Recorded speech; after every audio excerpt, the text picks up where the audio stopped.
ఈ cut work design అయితే ఇప్పుడు ప్రతి శారీకి ట్రెండింగ్ గా మారింది. చూడండి కింద అయితే అస్సలు ఎక్స్ట్రా క్లాత్ అనేది ఇవ్వట్లేదు మనకి లైనింగ్ మీద పెట్టి తిప్పుకోవడానికి.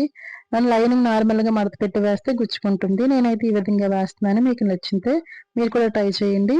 ఇదిగోండి లైనింగ్ అయితే కింద పెట్టుకున్నాను.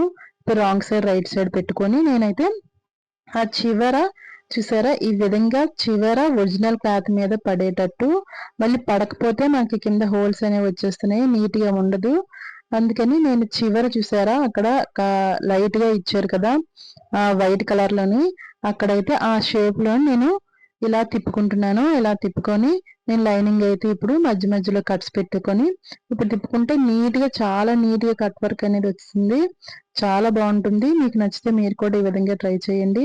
Thank you for watching. Please like share and subscribe. ఇప్పుడు దాని మీద ఒక స్టిచ్ వేసుకుంటే బాగా నిలబడుతుంది కూడా. కట్ వర్క్ షేప్ అనేది బాగా కనిపిస్తుంది, మనం గుచ్చుకోకుండా ఉంటుంది.